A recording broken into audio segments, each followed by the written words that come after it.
अब कोई हम्म। बंदा ये बात मान सकता है कि जो टीएलपी का धरना था उसमें इंटेलिजेंस एजेंसियां मुलव्वस नहीं थी। और शहबाज शरीफ बड़ा कसूरवार है जी कि उसने टीएलपी का धरना रोका नहीं है। भाई किससे रोकता? बंदा कमीशन के सामने पेश भी नहीं हुआ और उसको क्लीन चिट मिल गई है। फैज हमीद के मामला जो हैं वो तय हो गए हैं और आजकल वो भी इस्लामाबाद में गोल्फ खेलते हैं कि नवाज शरीफ की सियासत खत्म हो गई है। अस्सलाम वालेकुम। अंदर की बात मुजम्मिल सोहरवर्दी के साथ मैं हूँ सोबिया अशरफ और मेरे साथ मौजूद हैं मुजम्मिल सोहरवर्दी साहब। अस्सलाम वालेकुम मुजम्मिल साहब। वालेकुम सलाम, क्या हाल है? ठीक ठाक है? अल्लाह का शुक्र है। मुजम्मिल साहब, आज आपके पास खबरों की पटोरी में कौन सी गर्मा गर्म खबरें हैं? पहली जरा खबर तो बताएं हमें जरा। फैसलाबाद धरना कमीशन की रिपोर्ट के हवाले से आपके पास बड़ी अंदर की खबर है। क्या नताइज और किसको जिम्मेदार करार दिया गया है? लेकिन बड़ी अजीब सी रिपोर्ट है। उन्होंने कहा है कि इंटेलिजेंस इदारे तो बिल्कुल जिम्मेदार नहीं है, शहबाज शरीफ की पंजाब हुकूमत जिम्मेदार है। अब आप मेरी बात समझे ना कि अगर तो और जनरल फैज हमीद ने उसमें बिलवास्ता तौर पर बयान दिया, खुद तो पेश नहीं हुए, स्काइप पर भी पेश नहीं हुए और उन्होंने जो अपना बयान भिजवाया है उन्होंने कहा मैंने जो कुछ किया आर्मी चीफ के कहने पे किया और हुकूमत के कहने पे किया है, लिहाजा जिम्मेदारी उन पर है। अब कोई हम्म। बंदा ये बात मान सकता है कि जो टीएलपी का धरना था उसमें इंटेलिजेंस एजेंसियां मुलव्वस नहीं थी, साहसीदारे मुलव्वस नहीं थे या फैज साहब मुलव्वस नहीं थे। अगर आपने फैज को भी क्लीन क्लीन चिट दे देनी है और आपने कहना है कि वो साहसीदारों को भी क्लीन चिट दे देनी है और शहबाज शरीफ की हुकूमत पंजाब की जो उस वक्त पंजाब के वजीर आला थे वो जिम्मेदार हैं, तो उन्होंने रोका है, तो फिर कल को जब उन्होंने मॉडल टाउन में लोगों को रोका था तो फिर वो कसूरवार हो गए थे। मतलब है ये, मैंने पहले भी कहा था ये जो फैजाबाद धरना कमीशन है ये मिट्टी पाऊ कमीशन है। इसके ज़िम्मे यही था कि साहसीदारों को क्लीन चिट दे दे, फैज़ को क्लीन चिट दे दे और वही हो गया है। जब कमीशन बनाया जा रहा था हम तब भी कह रहे थे कि ये मिट्टी पाओ कमीशन है, ये क्लीन चिट देने वाला कमीशन है। कमीशन ने वही काम किया है, जो असल ज़िम्मेदार थे, उनको क्लीन चिट दे दी है। अब ये कौन मानेगा कि जी ये साहसीदारे भी मुलव्वस नहीं, फैज़ भी मुलव्वस नहीं और शहबाज शरीफ बड़ा कसूरवार है जी कि उसने टीएलपी का धरना रोका नहीं है। भई किससे रोकता? पुलिस रोक सकती थी। पुलिस के अंदर जो है वो इतनी जुर्रत थी कि पुलिस ये रोक लेती इसको। लिहाजा मैं ये समझता हूँ कि ये रिपोर्ट निहायत ही फ़ज़ूल है, इसका हकीकत से कोई ताल्लुक नहीं है। ये सिर्फ़ अदालत का पेट भरने के लिए जारी की गई है। अच्छा मुजम्मिल साहब, जो ना फैज हमीद जो साबिक डीजी एएसआई थे, उन्होंने जवाब भी जमा करवाया। उस जवाब में उन्होंने क्या कहा? उन्होंने कहा जी मैंने जो कुछ किया था आर्मी चीफ़ के कहने पे किया था। आप तो उनका मतलब है पूछ लो अब कमीशन को उसके बाद जनरल बाजवा को बुला लेना चाहिए था ना। जब वो कह रहे हैं कि मैंने जो भी किया है जनरल बाजवा के कहने पे किया है, तो फिर कमीशन की ज़िम्मेदारी थी। पहली बात तो ये है कि उन्होंने कमीशन को कहा कि अब मैं तो आपके पास पेश नहीं होऊँगा, आप मेरे पास वज़ारत दफ़ा में आ जाएँ, जीएचक्यू में आ जाएँ, वहाँ आके मिल लें। कमीशन ने वहाँ जाने से इनकार कर दिया और कहा कि आप हमें स्काइप पर बयान दे दें। भई कमीशन को चाहिए था वारंट निकाल देता जनरल फैज़ के। कैसे जो सुप्रीम कोर्ट ने कमीशन बनाया है, हुकूमत ने कमीशन बनाया है, जनरल फैज़ हमीद उसके सामने पेश होने से इनकार कैसे कर सकते हैं? लेकिन उन्होंने इनकार किया और कमीशन ने सरेंडर करके कहा अच्छा आप स्काइप पे पेश हो जाएँ। उन्होंने स्काइप पर पेश होने से भी इनकार कर दिया। अच्छा वो स्काइप फिर उन्होंने एक तहरीरी बयान भिजवा दिया। उनके तहरीरी बयान पर ही जिस पर कोई क्रॉस एग्ज़ामिन नहीं हुआ, जिस पर कोई सवाल-जवाब नहीं हुए, जिस पर कमीशन के लोगों ने उनसे कोई सवाल-जवाब नहीं किया, उस पर ही कमीशन ने गनीमत जाना और उन्हें क्लीन चिट दे दी। मेरा मतलब है कि इससे बेहतरीन क्लीन चिट कोई हो सकती है कि बंदा कमीशन के सामने पेश भी नहीं हुआ और उसको क्लीन चिट मिल गई है। तो इसीलिए इसका नाम मिट्टी पाओ कमीशन रखा गया था। ये कोई फैजाबाद धरना कमीशन थोड़ी था, ये तो मिट्टी पाओ कमीशन था।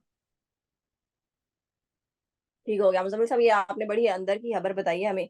अच्छा, एक और अंदर की बात बताएं। आज इनके ही साबिक DG ISI general Faiz Hamid के भाई नजफ हमीद की बड़ी ड्रामाई गिरफ्तारी हुई। अंदर की बात इसके हवाले से क्या है वैसे? देखिए, मैं नहीं समझता कि ये कोई बड़ी ड्रामाई गिरफ्तारी है। सुबह गिरफ्तारी हुई, फिर वो भाग गए, फिर 3 बजे गिरफ्तार हो गए, फिर 5 बजे पेश कर दिया गया अदालत के बाद। शाम को जुडिशल हो गए, 20 को ज़मानत भी लग गई। एक दिन में इतना कुछ तो किसी बड़े वीआईपी मतलब जो मुल्ज़म है उसके लिए ही होता है, ये कोई आम मुल्ज़म के लिए तो ये नहीं होता है। आप देखें ना। हम्म। हुँ। आम मुल्ज़िम तो इस तरह एक ही दिन में तो 24 घंटे बाद पेश करते हैं, फिर उनका कोई जुडिशियल रिमांड होता, पहले उनका जिस्मानी रिमांड होता, फिर जुडिशियल रिमांड होता, फिर ज़मानत होती। यहाँ तो सारा कुछ एक दिन में ही हो गया है। लोगों के लिए बड़ी खबर है कि नजफ़ हमीद गिरफ्तार हो गया है, नजफ़ हमीद पर केस हो गया है। लेकिन मैं समझता हूँ कि जब केस हुआ था ना, उस वक़्त फैज़ हमीद हॉट वाटर्स में थे। लेकिन अब तो दोस्त बताते हैं कि फैज़ हमीद के मामलात जो हैं वो तय हो गए हैं और आजकल वो भी इस्लामाबाद में गोल्फ खेलते हैं। और ये पुराना केस है तो नजफ़ हमीद साहब की उसमें ज़मानत कैंसल हो गई। केस बहुत पक्का था। मेरे ख़्याल में इसमें से जैसे फैज़ हमीद साहब को फैज़ाबाद धरना केस से क्लीन चिट मिली है, ऐसे नजफ़ हमीद को भी क्लीन चिट मिल जाएगी।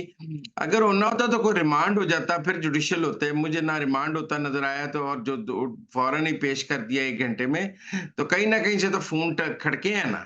बगैर फ़ोन हुँ, हुँ। खड़के कौन-सा मुल्ज़िम 1 घंटे में अदालत में पेश हो जाता है। खून खड़के हैं, बिल्कुल ठीक उन्होंने है। कहा ये ना करें, अब जेल भेज दें और अब 20 को ज़मानत हो जाएगी। तो बहरहाल कहीं न कहीं से कोई सहूलतकारी जारी है। सहूलतकारी जारी है और साबिक डीजी एसआई जनरल फैज़ हमीद के मामला तय पा गए हैं और उनके भाई के भी मामला तय पा जाएँगे और उनकी ज़मानत हो जाएगी 20 तारीख को। अच्छा मुज़म्मिल साहब, एक और अंदर की बात बताएँ, ये पीटीआई के रहनुमा शौकत यूसुफ़ज़ई जो हैं, उन्हें आज हर्जाना हो गया 15 करोड़ रुपए का। ये मामला है क्या? देखो, उन्होंने असफन यार वली पर इल्ज़ाम लगाया कि उन्होंने ढाई करोड़ रुपए में पख्तूनों को बेच दिया है। वो ढाई करोड़ रुपए उन पर रिश्वत लेने का, $2.5 करोड़ रिश्वत लेने का इल्ज़ाम लगाया। असफन यार वली ने शौकत यूसुफ़ज़ई पर डेफेमेशन केस कर दिया हत्या इज़्ज़त का। शौकत हुँ, हुँ। यूसुफ़ज़ई हस्ब रिवायत उस केस में पेश ना हुए और जज साहब ने एकतरफ़ा कार्रवाई करते हुए शौकत यूसुफ़ज़ई पर 15 करोड़ रुपए जो हर्जाना आयद कर दिया। अब मैं ये क्लासिक एग्ज़ाम्पल है। अगर तो वाक़ई इस मुल्क की अदालतें हत्या इज़्ज़त के मुकदमात की समाअत करनी शुरू कर दें और उन पर फ़ैसले देने शुरू कर दें, मैं आपको यकीन दिलाता हूँ कोई किसी पर झूठा इल्ज़ाम नहीं लगा सकता। ये झूठे इल्ज़ाम और झूठ की सियासत है ही सिर्फ़ इसलिए कि पाकिस्तान की अदालतें हत्या इज़्ज़त के मुकदमात का फ़ैसला नहीं करती हैं। अगर वो हत्या इज़्ज़त के हुँ, मुकदमात का फ़ैसला करें, तो किसी को किसी पर झूठा इल्ज़ाम लगाने की ज़रूरत ना हो। दुनिया भर की सियासत में झूठ को ख़त्म हत्या इज़्ज़त के इल्ज़ाम के मुकदमात से ही किया गया है। अभी अमेरिका में $34 करोड़ ट्रंप को जुर्माना हुआ है हत्या के इज़्ज़त में, जुलियानी को जुर्माना हुआ है मिलियंस ऑफ डॉलर्स। वहाँ सियासतदान जब एक किसी पर झूठा इल्ज़ाम लगाते हैं, तो उन पर हत्या के इज़्ज़त पे बहुत भारी जुर्माने किए जाते हैं। यहाँ भी मैं समझता हूँ 15 करोड़ रुपए कम जुर्माना है। 2 अरब रुपए जुर्माना होना चाहिए। ये जुर्माने मिसाली इसलिए होते हैं ताकि इनसे बाकी लोग डरें और इसको झूठ बोलने से रुकें। अगले अगले की सारी जमा पूँजी चली जाए तो भी। हमारे यहाँ न अगर कोई जर्नलिस्ट झूठी खबर दे, उस पे हद तक इज़्ज़त होना चाहिए। कोई हुँ, सियासतदान हुँ। झूठ बोले, उस पर हद तक इज़्ज़त होना चाहिए। अब ये भी एकतरफ़ा केस है, अब शौकत यूसुफ़ज़ई एकतरफ़ा तोड़ने की सज़ा क वो देंगे दरख़्वास्त और कोशिश करेंगे कि कार्रवाई एकतरफ़ा ख़त्म हो जाए और केस लंबा हो चले। हमारे यहाँ हुँ, ये हुँ। भी बड़ा एक है कि शुरू में पेश ना हो, जब डिसाइड हो जाए फिर जाके कहो मुझे तो पता ही नहीं था। फिर उसको दोबारा से शुरू करा लो, लंबा कर लो। बहरहाल मैं समझता हूँ कि इस मुल्क में अगर आपने झूठ खत्म करना है, तो डेफेमेशन के केसेस के फैसले 90 दिन में करने होंगे और लोगों को एग्ज़ेम्पलरी जुर्माने करने होंगे, मिसाली जुर्माने, अरबों रुपए में। हमारे यहाँ जज जी लाखों करोड़ों में जुर्माने करते हैं, लाखों करोड़ों के जुर्मानों से झूठ नहीं रुकना। 5-5, 10-10 अरब रुपया जुर्माना करें ताकि देने वाले को तकलीफ हो। 15 करोड़ रुपए क्या जुर्माना है? इतने का तो एक प्लॉट नहीं है आजकल। डीएचए का जितना आप जुर्माना करते हैं, इतना जुर्माना करेंगे अगला का सब कुछ बिक जाए। तो इसलिए मैं नहीं समझता बाकी मैं आपको एक और बात बताता हूँ। अब देखिए ना जी, शंदाना जी। गुलज़ार ने इल्ज़ाम लगाया मरियम नवाज़ पर। उस हाँ पर जी, हाँ जी। एफआईए ने नोटिस जारी किया। मैंने आपको हुँ, कहा हुँ। था पेशावर हाई कोर्ट से स्टे हो जाएगा। वही हुआ शंदाना गुलज़ार पेशावर हाई कोर्ट में स्टे लेने चली गईं और पेशावर हाई कोर्ट ने कार्रवाई से रोक दिया। मैं हैरान हूँ कि अदालतें तफ्तीश में मुदाखलत कर रही हैं। अदालत का कोई काम नहीं किसी भी तफ्तीश में मुदाखलत करने का। वो शंदाना की ज़मानत ले सकते थे, पर ये तो नहीं एफआईए को कह सकते कि आप तफ्तीश ही ना करें, आप कोई कार्रवाई ना करें, आप इनका चालान ना मुकम्मल करें। तो ये पहली दफ़ा हमने तहरीक इंसाफ के लिए देखा है कि अदालतें तफ्तीश ही रोक देती हैं।